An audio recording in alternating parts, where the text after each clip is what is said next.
Hi, everybody. I'm John Self. Welcome to Office Hours. That was a sort of a humorous look at what happens if you don't really have a good job sharpen process. I think the second video was about a recruiter who had been looking at resumes all day and was ready for an adult beverage. But anyway, I'm John Self. Thanks for joining us. I'm a former executive recruiter. I work globally. That's why I have so much white hair. Traveling just will kill you. I'm really 40, but I look like 73. But today we're going to be talking about something that's pretty important, I think, and it's the resume. And as that video suggested, it is something that frustrates people. Some people would rather go out on the highway or do it the hard way than really have a good resume. And others would rather, they don't understand how things have changed. And so they just want to fight the process.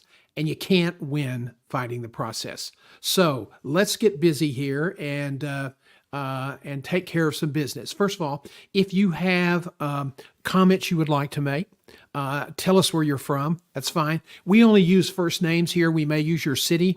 We do not absolutely use last names. That's something we really try not to do because this is a job search site and we are talking to people who are we're talking to people who may not want anybody to know they're looking for a job. So we have sort of confidentiality on that. And we hope that you will join us for our other offerings, and we'll be talking about that in just a minute. So let's focus now on the resume. And it is the biggest career stumbling block. It is where most applicants get eliminated. Believe it or not, it's not some that they weren't really qualified. And, you've got to be qualified for jobs by at least 85 to 90%, or the computer will kick you out.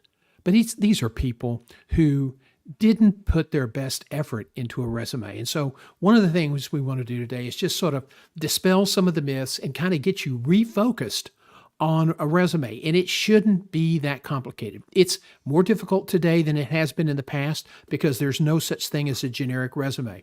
With applicant tracking systems, you absolutely have to customize your resume. So let's move forward. First of all, we have a resume guide and it's free and you can download it at johngself.com.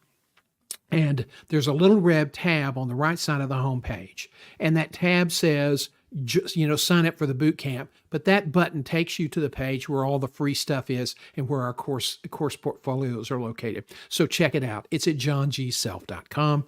And it's the resume guide is free. Well, okay.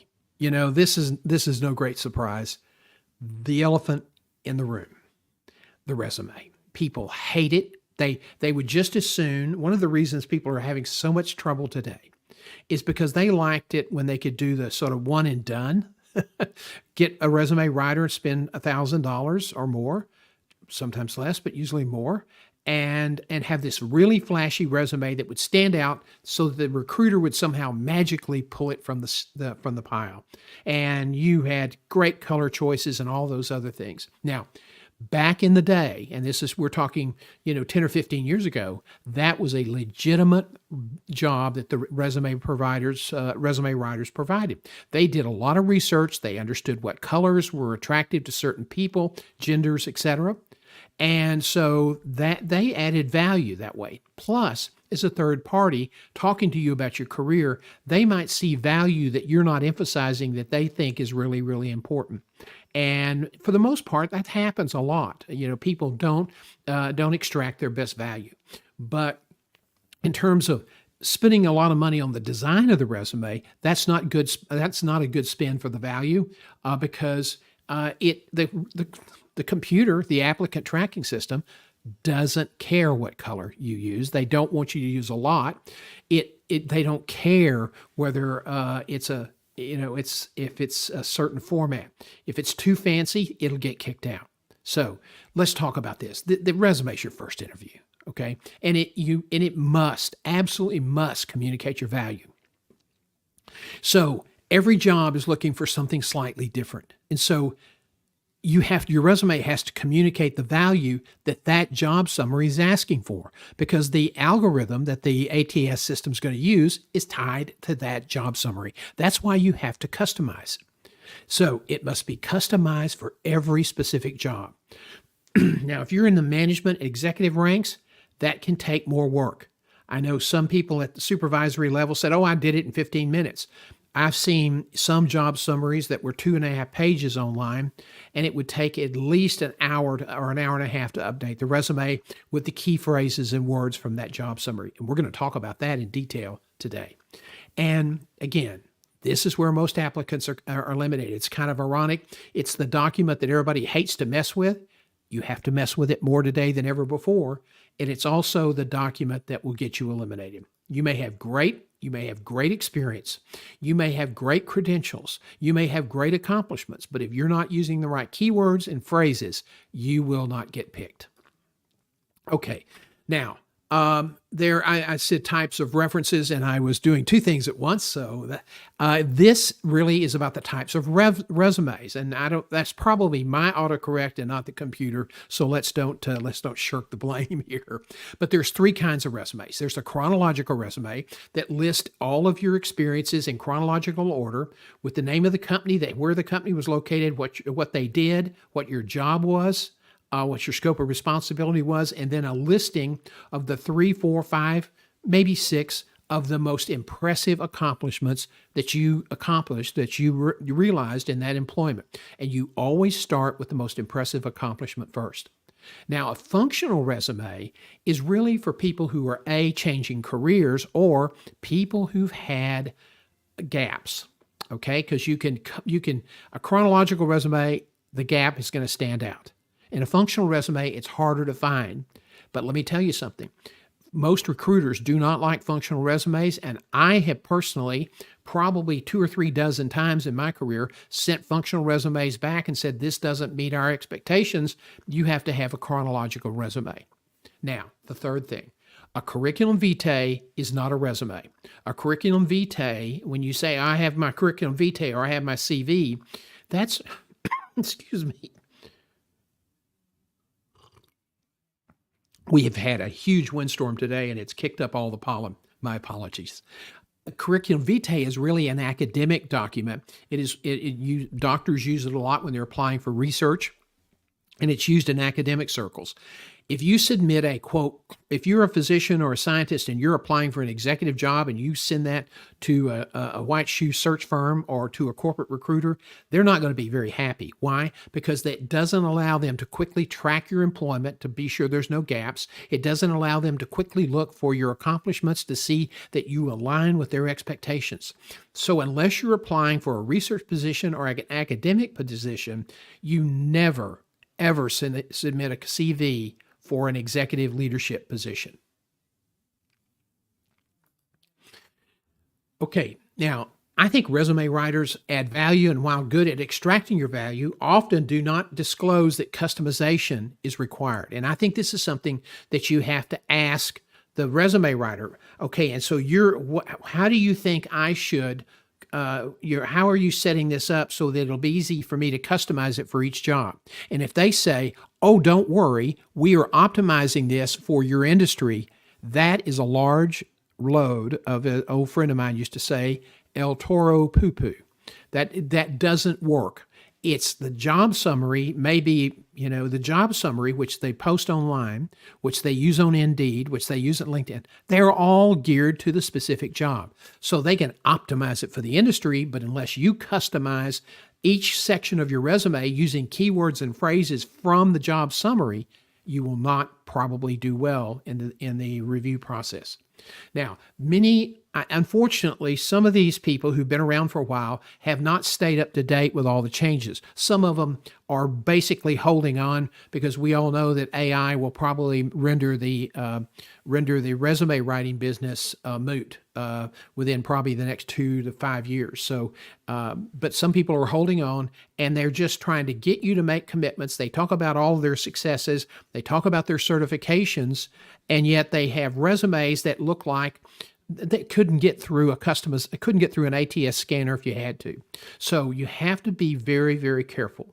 And when resume writers are pitching you, you can use a resume writer. They can provide you invaluable help, but ask specifically, what kind of code they're going to be implanting for the formatting, because if it's a lot of code, if they put too many columns in, columns are hard to work with. And if you are trying to constantly update your resume for each job, you're going to end up with a bloody mess. So don't just go for a straight resume. Less is more. Okay. Now, some people, the resume writers, they have a DFY program. They do it for you. You may spend a couple of hours filling out a form they want you to submit. I had a client that did that, and the resume she got wouldn't even get through a resume applicant tracking system.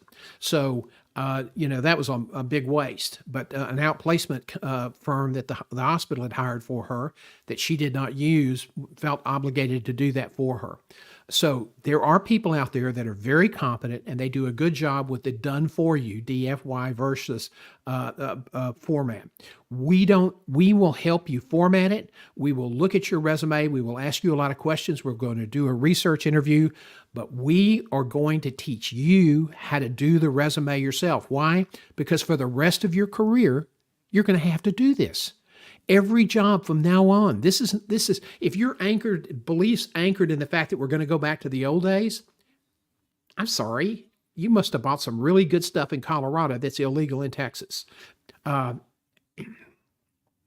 It's not going to change. We are never going back, and in fact, the scanners are going to get more sophisticated. So, pay attention to this because it can save you a lot of disappointment. Okay. And if you have a resume that's poorly formatted or is not set up for the applicant tracking system to get through easily, it gets kicked out. Now, you need to understand this. When a resume is ejected, nobody knows. You will never know. The employer will never know. The recruiters will never know. Why? Because unless they go look at the log for the applicant tracking system, they won't even know you submitted. Now, search firms may use applicant tracking systems to to process resumes in their computer, but they are not using them in the same way as corporate recruiters are, which is basically to scan resumes. And the reason they do this is because they're trying to reduce cost to hire. In the 90s, the big corporations were getting hundreds, if not thousands, of resumes a week, and they were looking for technology to cut down on the number of people they had reading resumes every day. And there were, some of those companies had whole staffs that all they did was looked at resumes and routed them to the right recruiters. And that's really not a good use of resources. So that's where the impetus for resume applicant tracking systems came from in the 90s. Today, a lot of firms use it. Like 95% of everybody is using applicant tracking.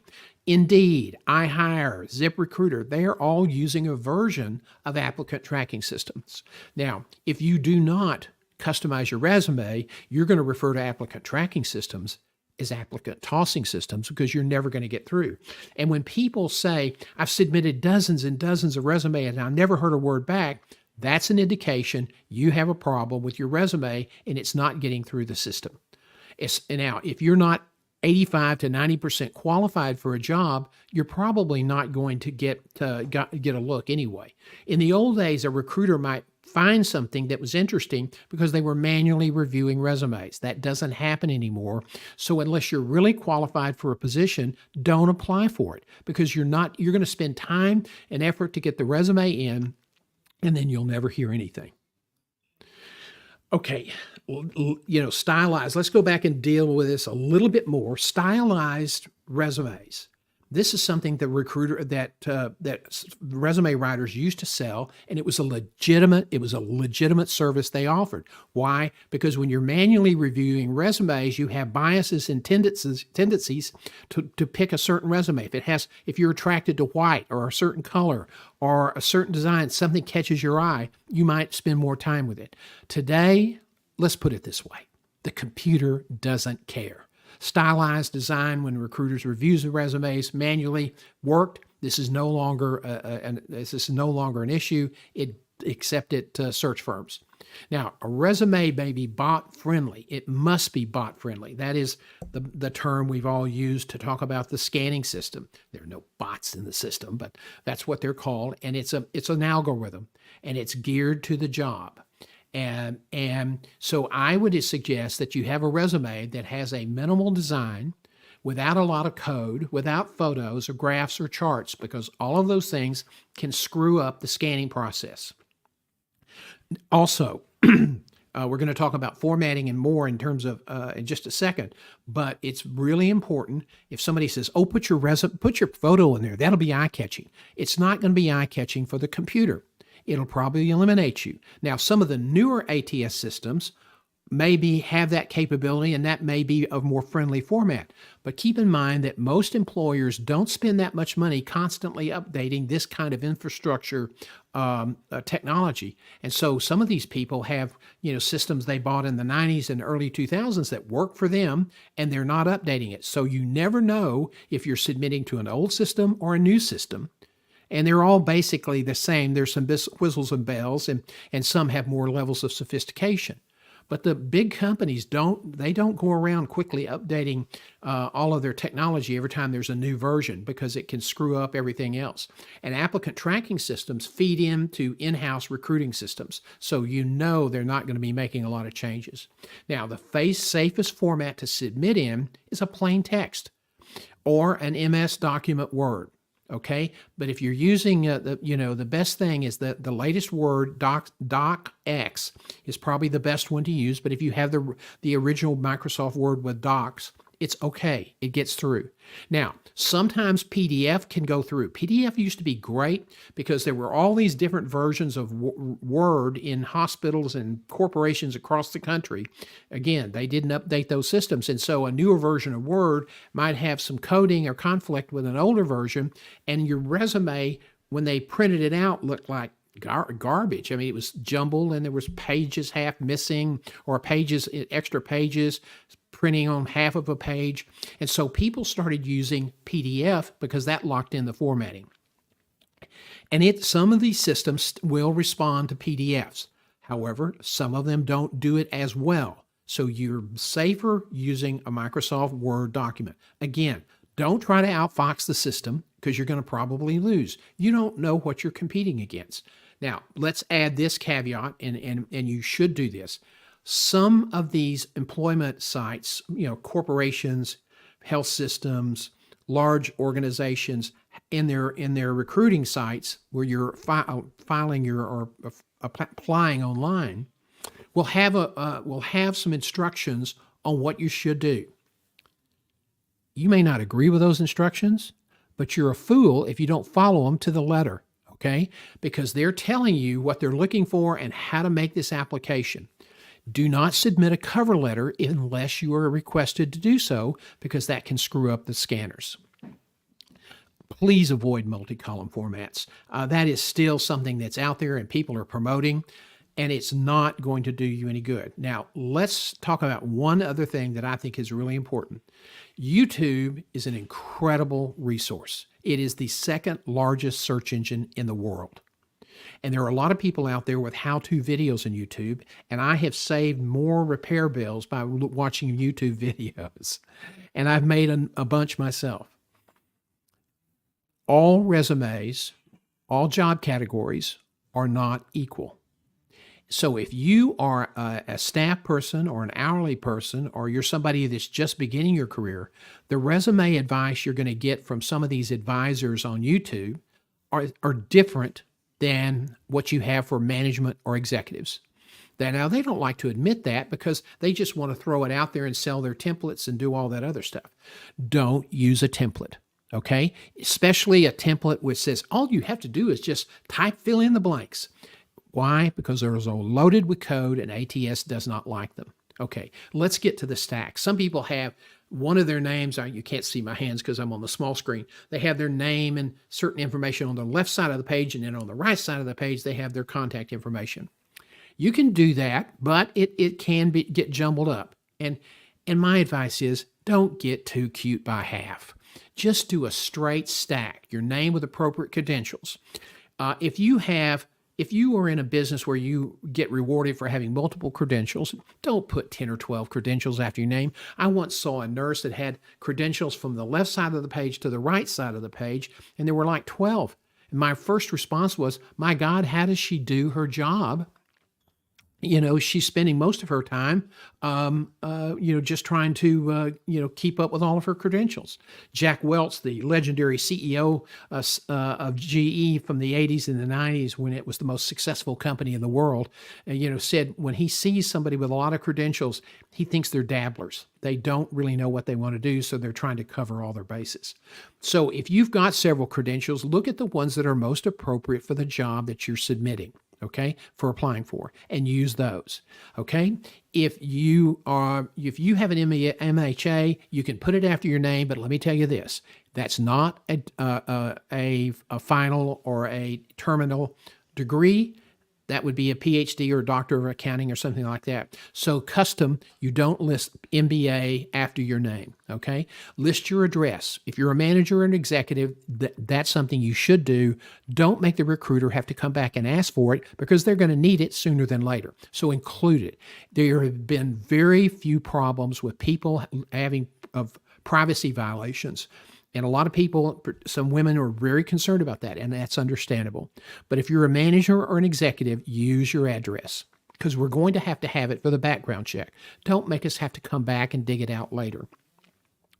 List your telephone number and be sure if it's your cell, which most people now use, just put a little C after it so the recruiter knows. Then your email and your LinkedIn URL should be active links. Make it easy for the recruiter. Now, when ATS eliminates you, as I alluded to a few minutes ago, you don't know, the employer doesn't know. And so that is a real problem when people get very frustrated. If you're not customizing your resume, if you're just trying to think, well, that doesn't need to be, and they should just approve this, and you're arguing with a computer. When was the last time you won an argument with a computer? Don't waste your time.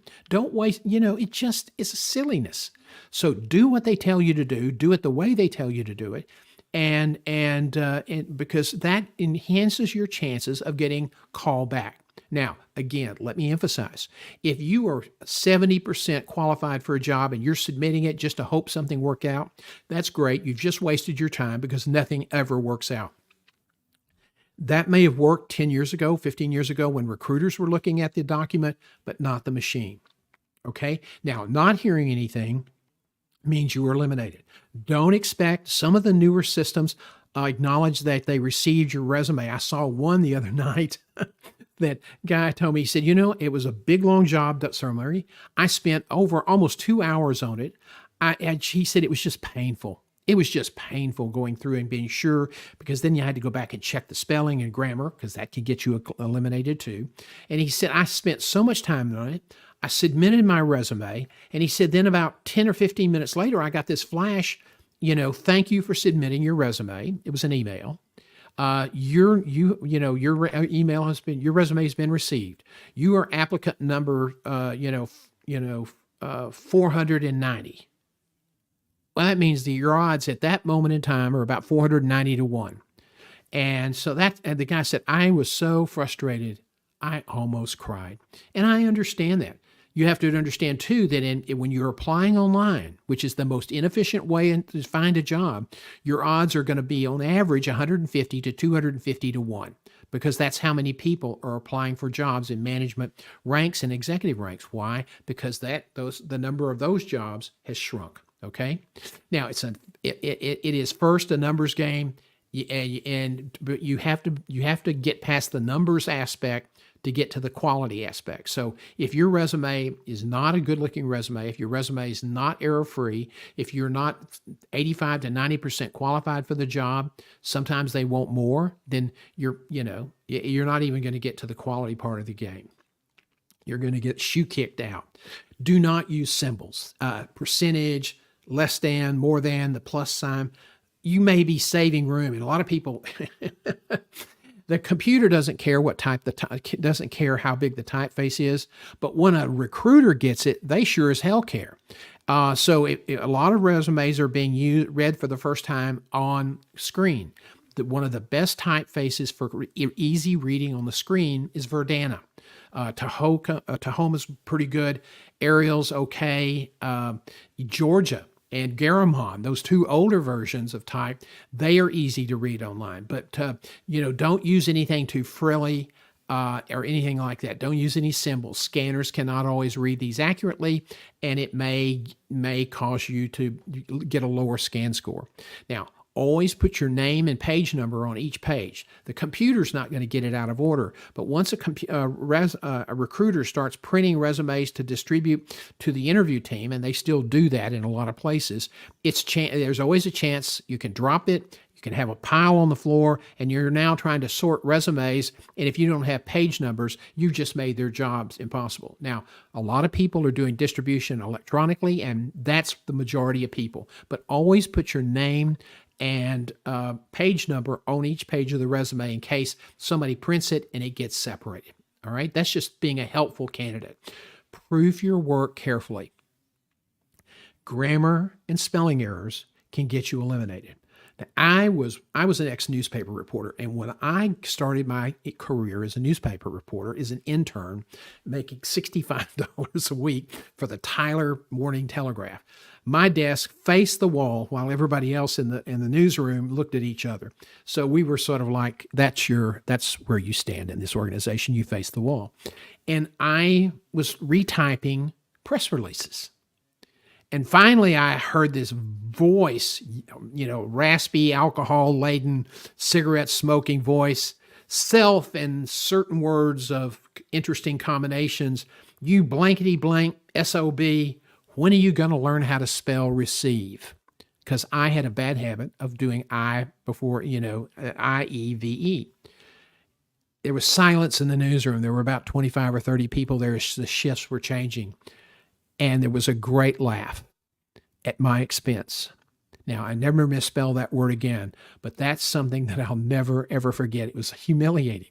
I became, over time, a fairly good speller. I think spell check helps people become a good speller. But, and the computer systems, a lot of the word processors, Pages in Apple, Microsoft Word, some of the others that are still hanging around, they have spell checks, but they are not as robust as some others. So I recommend that you download another kind of backup. Now, I will say this, the new Microsoft Word editor is much better than any of their previous products, and it is fairly robust, but I would still get a second program. I use Grammarly. It's Grammarly. I'm using the free version, or I did for years use the free version. I now use the one that allows me to check for plagiarism. I use the one that allows me to check better ways to write something, or check more detail, sort of the arcane rules of grammar. And I think it's a good product. It always sometimes tries to change the way I say things, which frustrates me because good writers, and I'm not necessarily a good writer, they want their voice to come through, not a computer's voice. But you need to have one. You can install it on your Mac, your PC, and they work pretty well. And again, there is a free version. Okay, now when you're doing doing your resume, understand that the goal is you want to get to the recruiter. And when you get to the recruiter, you want to make it easy for them to read. Now, as I said before, the computer doesn't care, okay? But I recommend using 12-point type at a minimum. Some people use 11-point. That's the default in some word processing pages. I don't like 11-point. I prefer 12-point. And a Verdana is a great type for screen use. Arial, as I said, Arial and Georgia are also easy to read in hard copy. White space is helpful. When you've been looking at tons of resumes, like that young woman was at the start of the show, I mean, some days you just kind of go, God, I can't stand this garbage anymore. Don't use too much boldface. If you put big boldface boxes and format your resume, it can get kicked out by the ATS. So remember, when you're submitting online, less is more. And always use a professional summary at the top of the page. And we're going to get to that in just a moment. Now, this is all about selling your value. So when listing your accomplishments, don't just say, led this deal. Okay. If you can come up with before and after examples, let's just say you went into a division and they had problems with their revenue cycle and they had a lot of unbilled charges or they had a lot of receivables. And if you were able to fix that problem and you can say, I reduced their receivables from this amount to this amount, producing this much more net cash flow, that's positive. That's powerful. And you always want to have quantifiable accomplishments whenever possible. People say, well, I forgot. Keep a journal. And when you have something really, really amazing that you're proud of, make a note in your journal and index it so that when you have to rebuild your resume later, and you may have forgotten about this, some of your early employment, that can be very, very helpful. Now, you want to be sure that your resume tells your success. The resume highlights your credentials, it highlights your experience, it highlights your knowledge, and your accomplishments. So even though after you've fundamentally overhauled your resume or customized it, you're not going to have to tear it all up, but as you've inserted all the keywords, you need to look at that and say, does this resume really make that person want to say, oh my God, this is the person we need to have? Okay? It's really important that your resume be that powerful, because there are so many people applying for management and your executive jobs, and this is how you stand out. This is your first interview. Now, you're not there, and the person's not there. It's a computer, but that's how you get started. And the computer is, if you've got all the things they're looking for and you're using the keywords and phrases so that the computer can recognize it, you stand to get a higher scan score. Okay. So, when you talk about accomplishments, I recommend 4 to 5 for each employer. Don't do 5 on one and 1 on the next, because that looks highly suspect. Like, what happened? You want to talk about this? You don't want to call attention to yourself. Okay. Let's talk about the keywords and phrases. Now, job seekers make this more complicated than it is. And yes, it can be time consuming, okay? I'm going to show you something really quick. I'm going to take this down and hope I don't mess up. This is a job summary for a position in California. It's a page and a quarter. And I think you can see the pink lines I'm looking at. These are things that struck me as a recruiter, okay? Get back a little bit further. These are the things that struck me as a recruiter that might come up again. Okay, so if they say things like ensures that the clinical quality assurance program meets standards, if you've done that before, you want to use that language. Okay, works in collaboration. That's very important. People are really valuing collaboration, so use that phrase. Don't say you're collaborative. Works in collaboration, okay? Develops mechanisms. Don't say develops processes. If they use develops mechanisms 2 or 3 times, use that phrase. So I think you're getting the point now of how important it is to use the words that are in the job summary whenever you can. And I'm a stickler about it. I think you can't take a chance. Oh, that doesn't really matter. It could make the difference between you getting a phone call and not. So try to do that. Prepares division budget for approval. All of those things are key parts of the job description, and use the language they're using.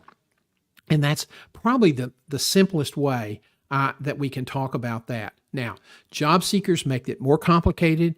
And so when you get ready to do your resume, first, I have a form. You can download it if you want. You can email. This one I don't think is immediately available. Email me at info@johngself.com, and I'll get it to you. I'm going to be doing a bunch of mail outs tomorrow after Career Live at 7:30 in the morning. So if you get it in this afternoon or this evening, I'll be happy to mail it out in the morning or email it to you in the morning. But it's a matter of getting organized in the search. I've got this boom microphone, and so it's sometimes getting in my way.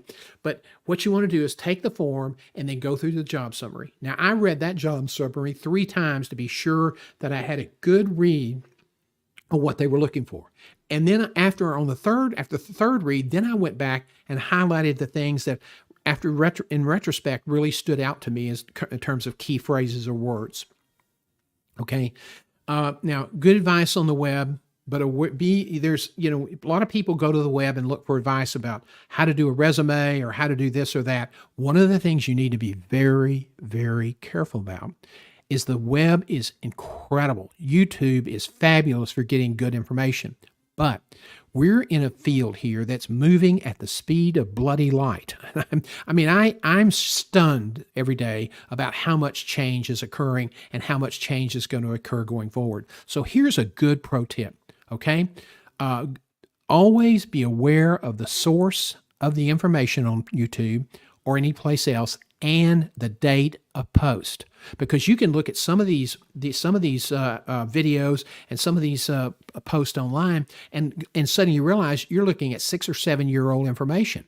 My gosh, it's changed 2 or 3 times since then. So be sure you're getting the update information. And that's why we do these weekly live streams, to try to keep you current. So we have a membership program called Your Career Community. And that's one of our missions, is to keep you current so that you have access to the latest information. Now, again, when you're doing your keywords and phrases, pro tip, look for recurring words and phrases throughout the job summary. Now, that was a 1.5-page job summary. I reread the documents, as I said, 3 times. I counted 21 keywords and phrases in all that covered all aspects of the position: finance, operations, accountability, staff support, compliance, etc. So, when you have a job that's got a fairly complex set of scope of responsibility, you're going to have to spend some time customizing your resume. Now, if you get stuck, you can always scan the job summary into the Chat GPT and ask for keywords and phrases. And it may give you some good feedback. It may give you gibberish. Okay. Apply your common sense. Now, I know that's not very common these days for some people, but try to think like an employer would. Try to think about the person who's going to make the hiring decision. What do they want to hear? Okay, the professional summary. I said we needed to talk about that, and it's absolutely important. When you get past the computer and you're now talking to recruiters, that summary at the top of the page is what they're going to look at first to say, okay, we're looking for 10 years of experience. Do they have it? Does it say it in the professional summary? We're looking for master's prepared. Does it say it in the summary? We're looking for somebody who has extensive union negotiation experience. Do they point that out in the summary? Okay. And then if they don't, they may quickly look through the resume to see if there is evidence of that in the resume. But if you don't have it and they're looking for it, chances are you're going to get eliminated. And one guy called me and he said, "But I have all of that." I said, "How would I know? It wasn't in your resume." "Well, you should have called me." I had 200 resumes for this CEO position in a Northeast community. I didn't have time to call 200 people. So you have to think, be a helpful candidate. Basically take their job summary and everything and tick off. Do I meet this? Yes. Do I meet that? Yes. Do I have this experience? Yes. And then write a summary that's honest and that honestly reflects your skill, accomplishments, and successes, and just spit it back at them. Okay. Don't embellish anything, but write it so that the employer can say, "Wow, This is who we're looking for. That's the purpose of a professional summary. And it allows the recruiter to scan the resume. Now, when the recruiter is scanning it, it's all manual, it's all eyeballs. And the first time through, it's going to be about 20 seconds or less. Why? Because they're busy. Some of them have 4 or 5 or 6 searches. They are being held accountable for time to hire, cost to hire, and so they've got to move fast. And it's true with search firm researchers and associates as well. So a career summary, a professional summary, can help that recruiter and help you get to the next level. Finally, references. I don't know if this is finally or not, but boy, I tell you, in the search process, you'd be surprised how many times I have seen really otherwise quality candidates, good candidates, not really take care of this very well and drop the ball and get eliminated. So here's your pro tip. Don't drop the ball. Select and vet your references at the start of your job search. And what do I mean by select and vet? You have in mind people you want to talk to, people that you worked with, people that you know that you got along with. They may have been a boss, they may have been a colleague, people who will be honest but will support you. Call them and find out if they'd be willing to serve as a reference. Now, if you're at a senior level, you're going to probably need 2 to 3 panels of at least 4 people each. Why? Because if you may go through 30 job searches, you may get 10 or 15 interview processes where they want to check references. You don't want to wear your references out. This is called reference fatigue. So mix and match, because probably with 3 panels of 4 people or 2 panels of 4 people, you're going to have people that can speak to certain things that may apply to a certain job, but they're not as good on another job. So now you have the flexibility of mixing and matching your references. Always use 4. Most recruiters still say 3, but 4 is in case somebody's out of town, somebody's sick, somebody had surgery, somebody had a death in the family, so that you're now not going to have to wait a week or 2 for them to restart returning phone calls when they get back in the office. And when recruiters get down to the references, they want to move in a hurry. If you only have 3, they're going to have to call you and ask for another reference. Don't make them call you. Send 4. And always use a superior, a peer, and a subordinate in that group. And the 4th one can be one of that category. I don't care about what your pastor thinks about you. I don't care about what your next door neighbor thinks about you. I don't care what the sheriff or the mayor of the town thinks about you, unless they can talk to your ability as a leader and to run a certain kind of business. I may check those later if it's a really important job, but unless they tell you to submit personal references, only submit business references that can speak to the quality of your performance. And let me tell you something.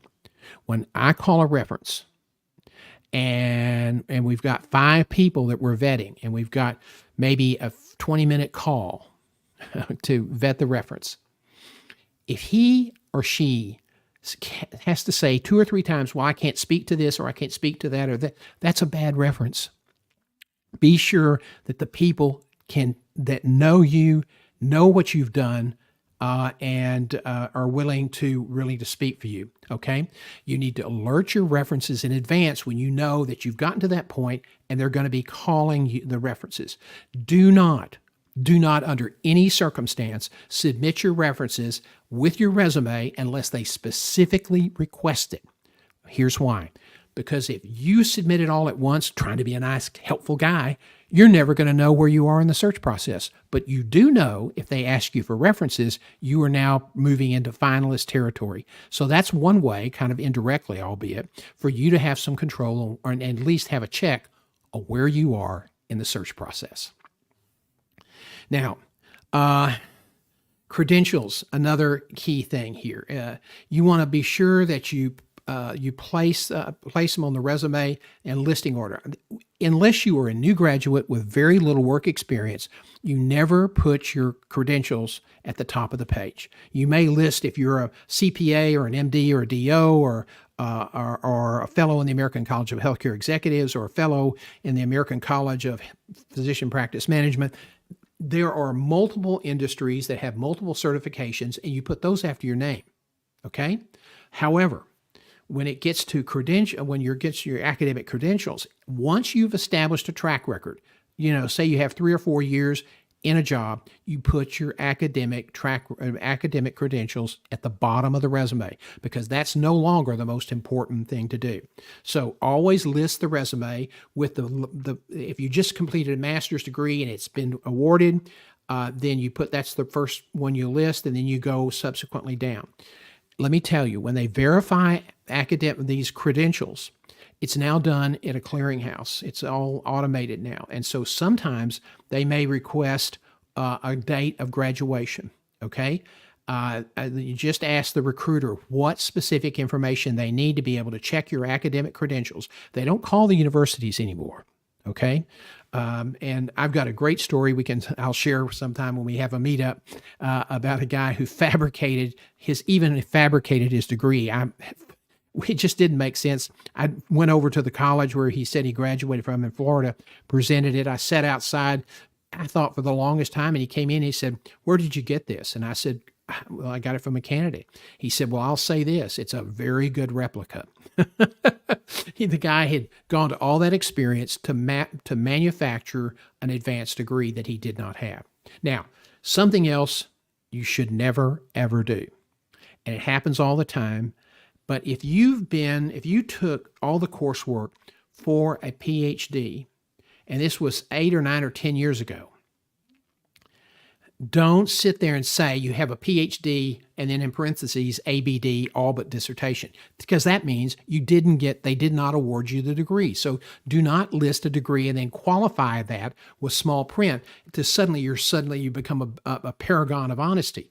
No, if you did not complete the PhD within the prescribed time frame that you must complete the studies, the dissertation, and the defense, then you just say completed, the classroom and didactical, whatever they call it, okay, portion of a PhD in this subject.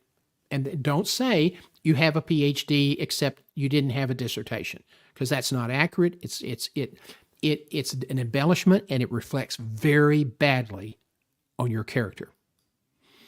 Okay, so you can download the resume guide at johngself.com. Guiding Your Career Thinkific.com course. That's where you're going to go. That's the page. So if it takes you to a different page, don't be alarmed. That is our LMS platform, our learning system. We have a lot of online courses that are video and that you can get those accessed 24 hours a day. So that's that. You can download that. You don't even have to let me know you're doing it. You do have to register so we know who's requesting those. And so that will probably give you a subscription to our newsletter. Right now through May 6th, if you subscribe, you get the newsletter going forward free. Okay, tomorrow, I hope you'll join us at 7:30 in the morning. We have something called Career Live, and basically we review the recruiting news of the week, and then examine some important job search strategies in the light of the hyper competitive market. One of the things I saw in one of my coaching sessions, a person had turned down an interim position for it was going to be between 9 and 14 or 15 months, because I really want a full-time job, and if I take that, I might not be able to get the full-time job, and so I'm just not going to do it. Big mistake, okay? Because that person 18 months later still hadn't landed. And so if you get a good, profitable interim position that plays to your wheelhouse and you know you can be successful, you might consider taking it. We're going to talk about that in the morning at Career Live at 7:30 a.m. Central Time. Now, Friday, you can join us at 11 a.m. Friday for your career questions. If you have questions about your career, about job search, about all these other things, you can submit them in advance. You can even do that today at info@johngself.com. That's info@johngself.com. Submit it, and we'll put that in the show for Friday. We will not use your name. We will use your first name and city, unless it's a real small town, and then we won't do that either. So if you're from a real small town, if somebody hears it, the chances of somebody hearing a live stream on career management is not very good. But if that's your situation, just let us know. We won't mention the town. Okay, I hope that's assuages your concern. But it is, we're getting a lot of following, and a lot of people are starting to watch this. They can't watch it during the day, and so they're watching it over the weekend. So we're really excited about how that's growing as a site. If you have friends that are looking for work, if they're struggling, tell them about our live streams every week. On the second and third Tuesday of the month, we do Lunch and Learn on Tuesdays. We had one this week. Then on Wednesdays for every week, we have office hours, this presentation. And then on Thursday, we have Career Live. And Friday, we have the question time. So if you have friends that are struggling with the job search, or if they're worried about being laid off, and that is something people should be worried about because layoffs are continuing, the good economic news notwithstanding, we'll talk about that in the morning, but have them join us. These are all free podcasts or free video streams now. And if they become part of our career community, that only costs $49 a month, and there's no contract, but you have access to all of our education and significant discounts on one-on-one coaching. So here's what our website looks like. I don't know if you can see my cursor, but there's the red click button. If you want the resume guide, click that button. It'll take you to the portfolio page, and you'll be able to get what you're looking for. Now, I want to talk about something else, a couple of other things. This is what our Substack page looks like. This is an older version, The Shame of LinkedIn. Get over it. Today's version is about how recruiters are really struggling. You know what the rate of mishiring is on managers and executives from internally and externally? It's between 50 and 70% within 18 months, people fail. Why is that? Because the recruiting is not very good. It's all transactional. It's all about the money. And let me tell you something. The process that most search firms are using can be found in Chapter 3 of the Principles of Scientific Management that was written in 1911. So if you're not concerned by that, you probably should be. Now, last thing I want to tell you, you need to keep a journal. If you're starting a job search, or even in the day-to-day routine of your career, make observations about events and people, because you can go back and look at these things and learn a lot. And it also allows you to, we're going to create a template, but you go through and you say, okay, this month I did these 3 things that were really terrific. I got a lot of support from my bosses and a lot of congratulations. So document them. Document the metrics so that you won't forget it. Oh, I'll never forget that. Yes, you will. Believe me, I'm living proof of that. Okay, so keep a journal. We're going to go into that in greater detail. Now, another thing that we're doing, and you saw this promo at the first of the stream if you were with us, and that is we're going to be doing. I think this is it. Nope, that's not it. I'll go to here. Okay. This is our registration is now open for our boot camp. The tuition is free. It's April 27th at 9 a.m. to noon here on YouTube. It'll be on LinkedIn, and it'll be on Facebook. It's 3 hours, so I know it's going to be on YouTube for sure. We're working with be sure that qualifies on LinkedIn and Facebook. Now, if you register and can't come on Saturday morning and sit through the live presentation, because you register, you'll get a code that allows you access to all of the lectures and the presentations for up to 60 days. You'll have unlimited exclusive access to that. So free is always a good deal. We've got some great speakers. Ron Thomas, who is a CHRO, a good friend who has built an incredible consulting practice for the Middle East, North Africa, and the Southeast Asia. He's based in Dubai. He is Martha Stewart's former CHRO. And then T.D. Smyers, who is a former naval captain who is one of the top not-for-profit executives in the Dallas-Fort Worth market for many years. We'll be here talking about the transition process from getting a job to being successful in the job. And with all the bad recruiting information, that can be some invaluable information. So We did not have any questions today, so that means I must have done a splendid, brilliant job in covering all of those issues. A lot of times when you see this, you won't see many people watching during the actual presentation, but a lot of people catch these on the rebound. We'll do a repeat of this at 7 p.m. tonight, and then it will be available on our YouTube channel, Guiding Your Career at johngself.com or John G. Self. And it's on our YouTube channel, and it'll be on Facebook and LinkedIn for the rest of the day. So I hope that's good information for you. Now remember, you need to be into journaling because that can make a big difference in your career. It has a lot of key executives across all industries in the United States say journaling has been one of the most important things that they've done in their career to be able to recall instances. And they said we learn from it. You go back and reread these things, these entries, you go, oh, I missed a great opportunity here. And so that's kind of how you learn. Golfers go out and practice their golf swing and practice various shots.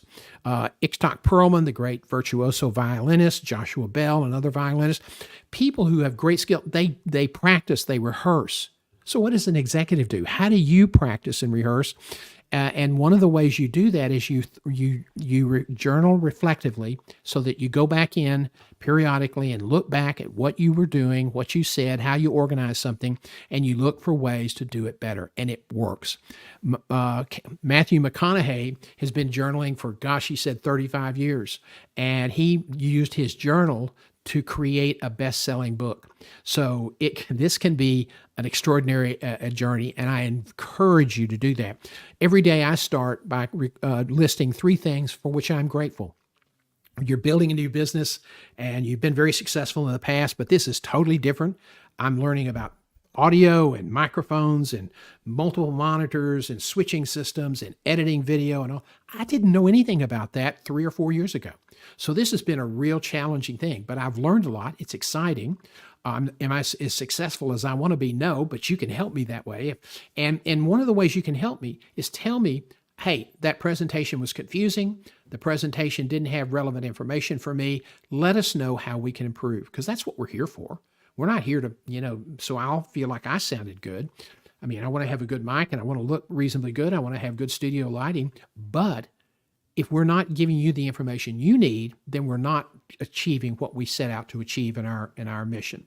So let us know how you feel. You can email me directly at john@johngself.com, and I'm happy to listen. Hey, join us in the morning at 7:30 a.m. for Career Live. Join us tonight at 7 p.m. for a replay of this broadcast live stream.